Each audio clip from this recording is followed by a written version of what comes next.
earth to make it happen. Use your own hands. That was where we saved a lot of money. $1,000 is the new $100 these days. So every single time you want to do something, it costs a lot. But we have our 4th retreat coming up in February, 14th to 16th February on Valentine's Day. What if you could create a life that seamlessly blends passion, wellness, and minimalism? Chelsea Liu, owner of Remind Rituals, shares her inspiring journey from a beauty and massage therapist to a holistic wellness advocate on the stunning coast. Her story, marked by a transformative yoga teacher training experience at Krishna Village in Byron Bay, offers a unique perspective on embracing change and pursuing one's dreams amidst the chaos of COVID. Chelsea's tale of selling possessions and embracing minimalism with her partner, prioritizing experiences over material wealth, is a testament to the power of intentional living. Hello and welcome to Chelsea Liu, my dear friend and a past client. Chelsea, hello. Hi, Zevin. It's so lovely to be here today. Thank you so much for being so brave and jumping on this beautiful podcast that I've started and hopefully sharing your story today with our listeners. Before we dive into your whole story, can you please just tell the listeners who you are, what you do, and we'll just take it away from there.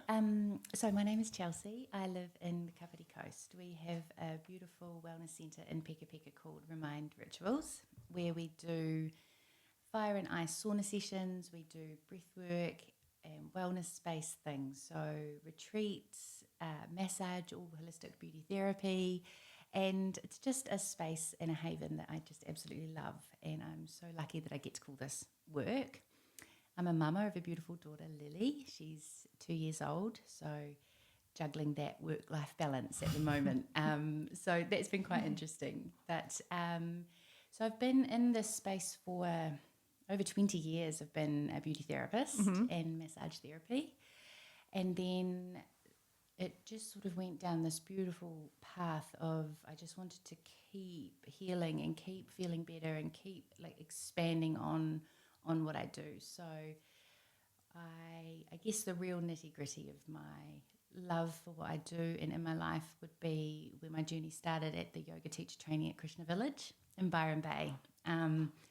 Just living and breathing anything to do with the holistic wellness space, and hoping to draw this in for my beautiful clients and getting people out of the big smoke and coming out to Kapiti to, I guess people come to you full of stress and, leading the lives that we're leading right now. It's just constant go. And then they come to you and it's like, just breathe. And honestly, I'm just absolutely honored to have come across you on this journey. Let's rewind back when we first met. We met about 4 years ago, I think it was around about 4.5 years. Yeah. Do you want to tell that story, how we met? How did you come across me? Talk into that space. I was trying to buy land in the Kapiti Coast, but this was right in the COVID peak, and everybody was also trying to get land in the Kapiti Coast. We just came back from a 1.5-year sabbatical, living in France and Australia, and when we landed back here, I wanted to get land in Kapiti. I'm from the Horowhenua. My heart was just really in Kapiti Coast, but it was also the place where everybody wanted to be, and I looked you up. I found you just from Googling, and you were in the community pages, the Kapiti Coast community pages for being a mortgage broker, and that's exactly how our journey started. Yeah. And just an absolute shark at making it happen, making our dreams come true. We got declined from 1 or 2 banks, and then with Zeb and Asso's help, we crossed the threshold to be able to live where we do now. We've got 3 acres in beautiful Peka, and it's how our journey together started. But I would say within 2 months, it really quickly turned into a very, very, very flourishing friendship. Yeah, and I think that's something I really enjoy about my business is that I get to meet these incredible people that clients turn into friends. Friends turn into clients, and often we joke about it with my friends if they need to see me, when is your next 3 fixes coming up or insurance review, so we can actually sit down and because we all lead such busy lives.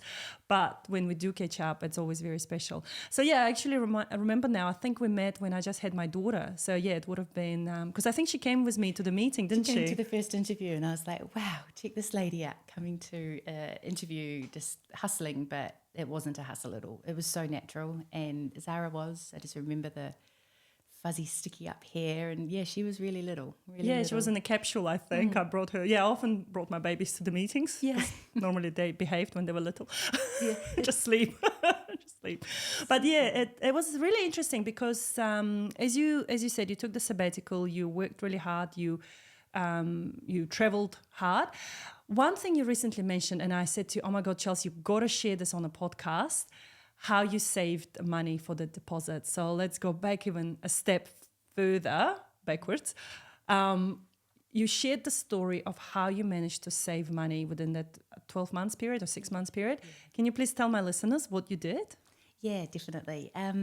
So, there's this big thing around people working in 9 to 5, and it's this big dogma, but if you're in a job that you love and it's your dharma and you're meant to be in that space, it can actually be really fun. So I was doing events. I was an event coordinator for a government organisation in the health sector.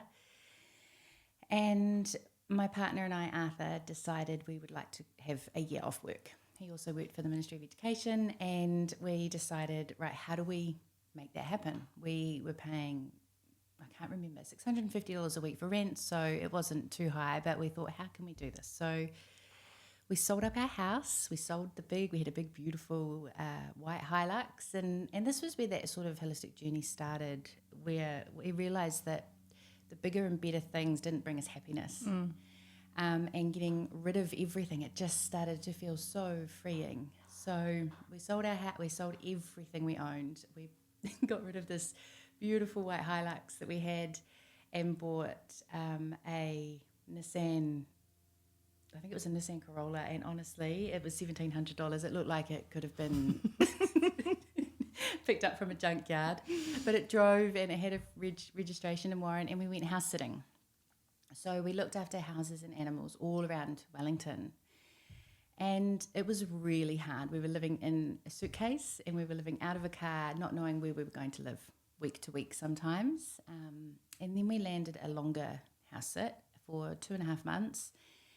And every single penny that we earned, we actually got to put in the bank. So people talk about being, freedom of bills and really wanting to follow that life, but you have to be prepared to strip it right back. So we basically had 2 full-time salaries and no bills, no electricity. Our petrol was hardly anything. Half the time the people left food.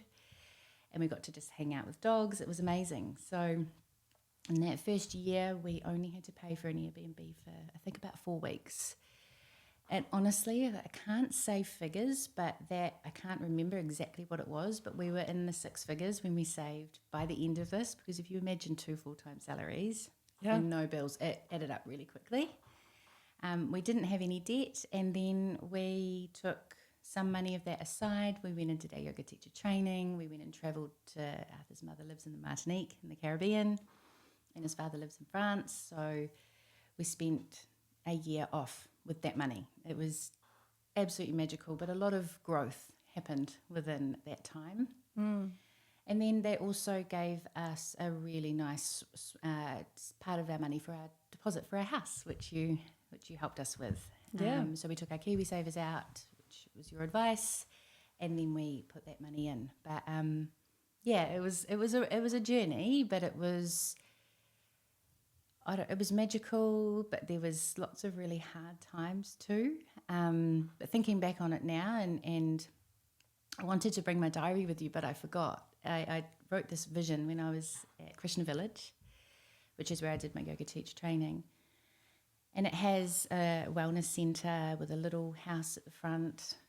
I really, truly believe in manifesting the life that you want to live. And had a little house at the front with my mother living on the land. I had a little girl, the wellness centre, and I pulled this diary out the other day, and I hadn't looked at it for 4 or 5 years or whatever it was, and it's literally, I'm looking at what I'm living now. Like Wow. yeah, it's really cool. I just got goosebumps, honestly, Chels. Like, this is probably the second or third time I hear the story, but every single time you say that, I get absolute goosebumps from how real it is and how special it is. And I think a lot of people don't realize the power of visualization and manifestation of you create the product.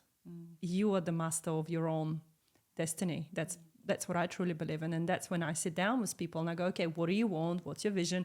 And I mean, I remember our journey was, you looked at so many houses, right? Before you've come across the one you actually bought.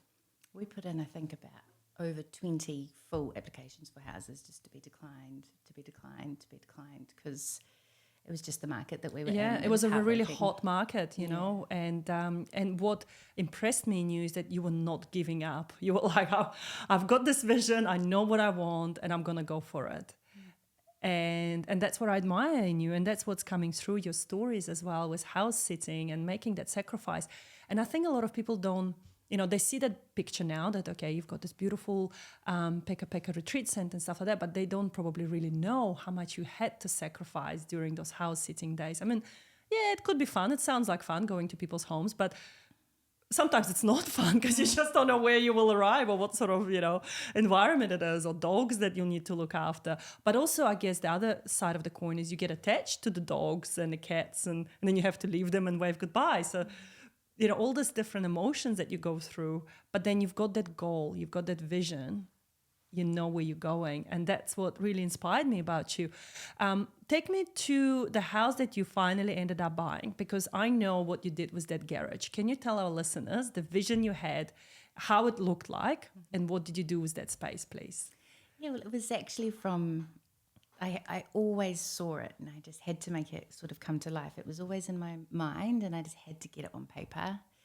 I'm sad I didn't bring the diary to show you.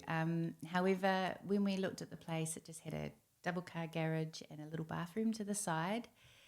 And it was a real workingman's garage. There was just concrete floor, which was a bit broken. There was no jib in the walls. There was no insulation. But it was a beautiful little weatherboard garage. And I thought, oh, this will be nice. So we gutted it. Poor Arthur doesn't have a garage, so I feel a bit bad about that. But my uncle came and helped. He basically did all the work. We gutted this place out. We ripped the walls out. We all worked on it. We painted it. And now it is my yoga studio. And I've got a beautiful wellness room to the side with a gorgeous little bathroom. It looks out at gorgeous trees everywhere. And it's, sometimes I have to look back to think, wow, I have actually come really far. Because when you're in it, you go, wow, I have it now. But I'm really, really proud of it. We had that old car because we came back to it after our trip, and we were driving up around Palmerston North with these old big windows to put in, and it was all a really like wild journey. So to see it come together has been quite lovely. Yeah, so the vision that you had of creating that space from seeing that garage, right? And I think that's where a lot of people sometimes, that's when it doesn't align in their head. Like they've got this vision, but they don't see how they can get from A to B. What sort of advice can you give to those people that are looking at it? Start small. Yeah, start small. Look at the end result. And for me, I just believe that if you close your eyes, believe that you're there and believe that you're standing in it, and move earth to make it happen. Use your own hands. That was where we saved a lot of money. Again, that was a really quite a tough time. I was actually 8 months pregnant when we were still doing lots of the stuff. And it was a wild ride. We had lots of friends helping, don't be afraid to ask for help. Just put on some food, and quite often you'll find that, the help is there. Yeah. And I was really lucky, like I say, my uncle was one of those jack of all trades. So I kind of had a bit of a sparky and a builder and everything there. My father really helped back us financially with that. to get it done, and we've just sort of paid that back as a loan. So just making sure that you're always kind of working within your means. And a lot of it's still a stepping process. You know, I've only just finished my full yoga stock of props. You know, because everything is, I feel like, $1,000 is the new $100 these days. So every single time you want to do something, it costs a lot. But just starting and remembering that what you see isn't what other people see. Like when you come to my house, and if clients come down the drive, a friend of mine said to me recently, you know, this is really beautiful, whereas what I see is rural, like weeds everywhere and all that, you know. So you have to always step back and listen to others' advice, because when people come from Wellington and come up, apparently they just feel like they've dropped into just peace and relaxation. An oasis. Oasis? Oasis, yeah. Whereas I see, oh no, there's a weed out of place, or, you know, there's because I live rural, the farmers next door doing chainsawing down trees, and I kind of cringe when I'm on a client, but then when I'm working on a client, but they used to traffic and buses and beeping. So, just staying relative. I mean, being your client, let's swap heads here for a second. I mean, I enjoyed being your client. You know, I went to your massage therapy sessions, etc. And when I was lying down on the floor on the table and I can hear the birds singing, it was beautiful. And I remember one time I was lying down and there was a duck or a goose or something, and you were like, oh my God, I'm so sorry. And I'm like, oh my God, this is beautiful. Like the nature is right there. And you don't hear that often, but it was really funny sound. Keep going. Just kept going. And you were like, oh, and I remember you were a bit uncomfortable with that, but it was absolutely fine for me. And I think, you need to remember that, you know, how you see things, how you perceive things is not how other people see things. And I think you've created this magnificent place in there. So if looking back at that journey, would you do that again? Like, would you buy that house or would you buy something else? Well, there's certain things that, of course, you would change, you know, but it's at the back of the property. So everyone always has to come past the house. And now that I have a young one, you know, it would be amazing if it was at the front of the property. But there's always room for movement and things like that.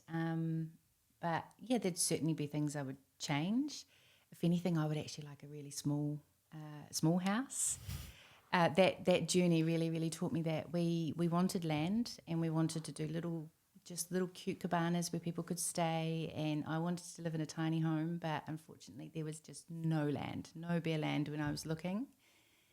I had every real estate agent in Kapiti Coast hustling, trying to find some, and yourself. So it's been an amazing stepping stone. We are still looking, because a lot of the land isn't usable. But so if anything was to change, it would be just to have a smaller home. It's a big, old, beautiful house, but they also come with quite a lot of work, which most people know, Can I do like a shout out now to all the agents listening to this? If you've got any land available in Kapiti Coast, reach out to Chelsea. We'll leave your details and your business details, in there so people can get in touch with you. Yeah. Actually, now that we're on this topic, do you want to give yourself a shout out quickly? How do people find you? I have a website, remindrituals.nz. We are on Instagram, remindrituals.nz, and also on Facebook. Do you run retreats? Yes, I run retreats in New Zealand and also in Australia. I've got Martinborough has seemed to have just landed in my heart at the moment, so I've run a couple over there and have some coming up. Mm-hmm. We've used the Ministry of Yoga, which has been an absolute beautiful venue. So major shout out to them. If you want to go somewhere just with your friends, you can hire it. Waihoanga out in Otaki Gorge, that's a local place that just absolutely stole our heart. I run retreats with another friend, Kimmy, and it's called Te Awa Journey. Mm-hmm. And we do retreats on our beautiful Kapiti Island. Oh. So we have our 4th retreat coming up in February, 14th to 16th February on Valentine's Day. So out of everything that we do, my heart is in that space. It's just magical when you're pairing the the Māori wisdom with the ancient Eastern wisdom, the whenua over there. It's just magic. You're looking at Kiwi at night. So, lots of day retreats, lots of personal, like corporate ones at the moment. And lots of things. Anything can be created. And that's what I love doing for one-on-one sessions or with, I have a lot of private groups come and I just say, what would you like for the day? And I will make their sort of dreams come true, whether it's yoga or breath work or walking in the garden or massage, and you just sort of pair it all together as a little package. And I know you're incredible at cooking as well. Can you just tell the listeners a little bit about the food you prepare? I love cooking. I think if I was to have another hat, I would love. My mum and I have always talked about having a little vegan cafe. She does the catering for my retreats. And I wanted to call it the 2 cheeky chickpeas. So it's that whole thing of when you do something for 50, 60 hours, it can take away that love. Yeah. So that's why I sort of marry doing a few hours of each thing each week, and it means that you stay abundant, you stay full, and you stay so aligned. So everything that we do is predominantly vegan, gluten-free, and organic. Is pretty much follow a lot of Ayurvedic principles with the way we eat. I've been vegetarian. Well, I was vegetarian since I was 11, been vegan for over 10 years. But, that's just a thing. Anything can be created, right? But I just love looking at the colours and creating these things where people don't feel like they miss out on food. Because a lot of the time when you get something vegan, people go, oh, it's missing, blah, blah, blah. Whereas back when I was a vegetarian, all you used to be able to get in Australia was eggplant and mushroom risotto, and there's nothing wrong with those things, but when that's all that's available, that's when that kind of love came out. So I love baking vegan treats is my favorite You thing. make some amazing food, honestly. Like if you ever have any leftovers, just feel free to chuck them over the fence my way. Chuck them your way. Yeah, my way. No, I absolutely love your food. What also inspired me about your journey is how you actually were thrown into this industry and how you had to pivot. Can we talk a little bit about what happened to you and how you ended up being back in the beauty industry from the high executive roles that you were leading, the life that you had, and...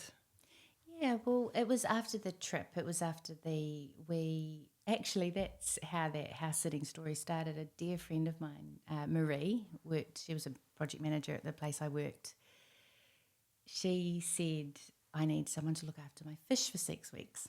So that's how the journey started. So we started there, and honestly, it was marrying everything together. So we went away, we did we started that kind of pathway of yoga teacher training, and then when I came back, I couldn't really visualize myself being in a 9-to-5 anymore, and I was a event coordinator. But what I did realize is that I could put the event coordination and marry it together with all of the beauty and holistic wellness spaces and create retreats. That was kind of where that came together, which was it's just a beautiful synergy of the different things. Because what I want to show to the listeners is that, as you said in the beginning, you don't have to be trapped in that 9-to-5. You can actually create the life you want and the life you love by being creative, by finding new passions. Yeah, and believing. It was really scary, and we were lucky. My partner's he got a sabbatical, so he after 1 year got to go back to his role. But it's really, really scary. But one of my favorite gurus saying is go to the darkest, scariest place and jump in. Just jump in. Don't dip your toe. Jump in and go there, because that's where the growth will come. That's where the dreams will expand. And it sounds all cushy going house sitting and leaving your job. It is really, really scary. But I think if anything, what we know at the moment is it is so turbulent out there. Life is so short. So if you have the means to do it, and don't get me wrong, if you have a child, a family, you can't just pack up your life and leave a lot of the time. But, you might be able to I don't know, get a crappier car, or if you have something that you're paying off, maybe like, I've never ever had Afterpay. I have never ever lay-by. I only used to lay-by back in the day.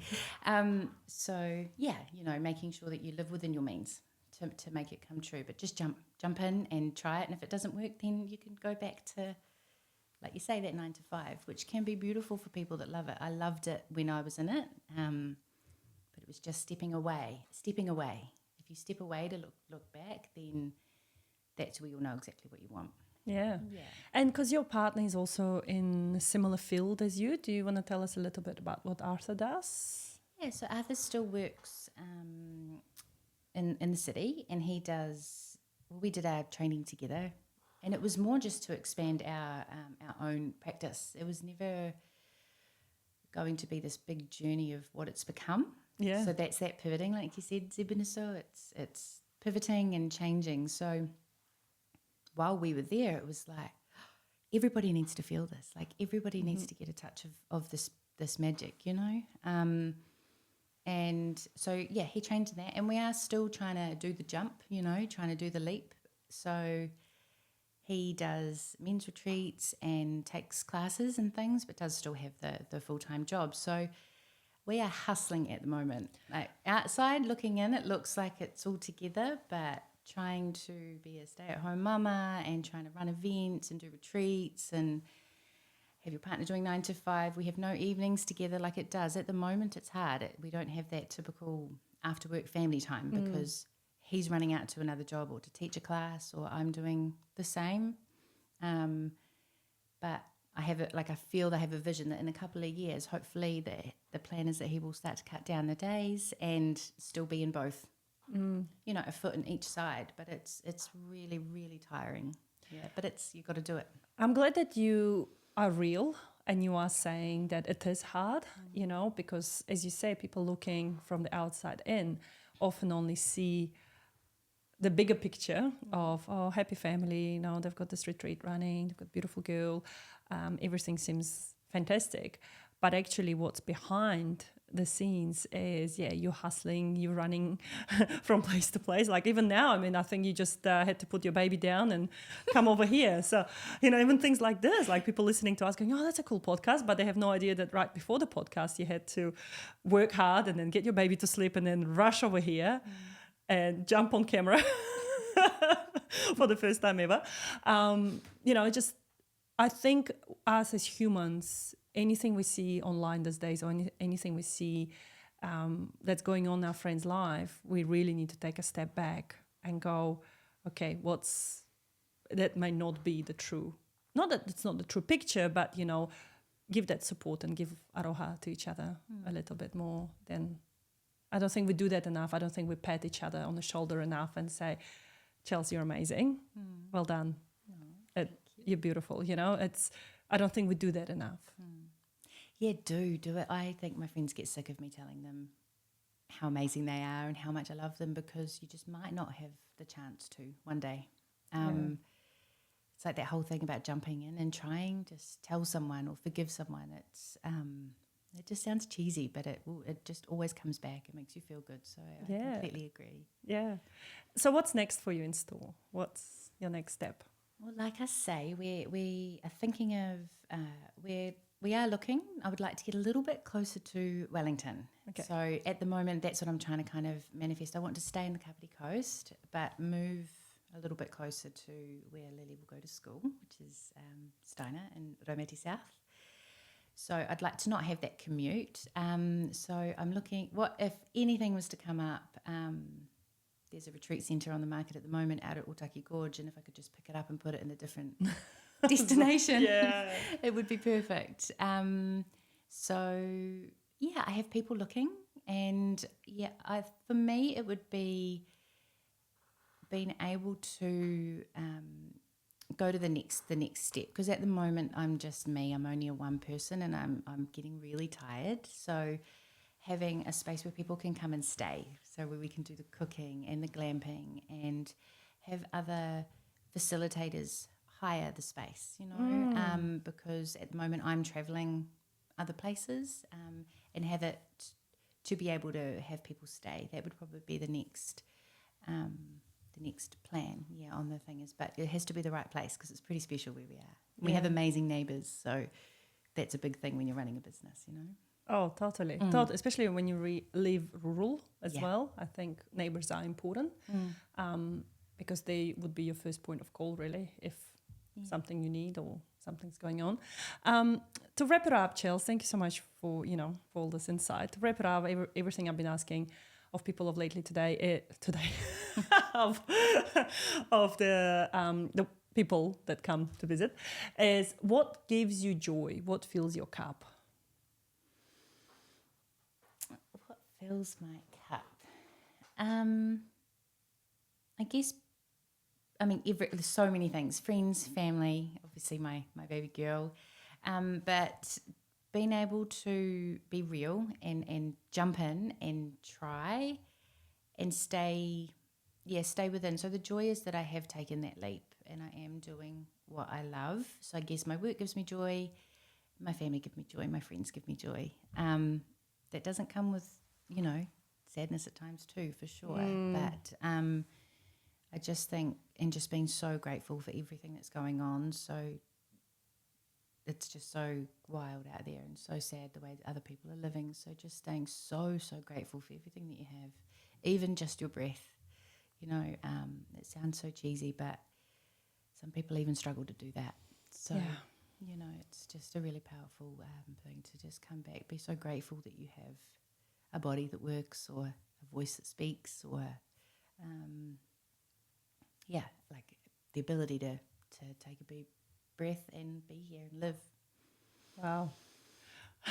That was deep. Deep. That was a little bit deep. No, thank you, Chels. Thank you so much. As we wrap it up, any final words that you would like to say to anyone that's listening out there? Talking is quite hard.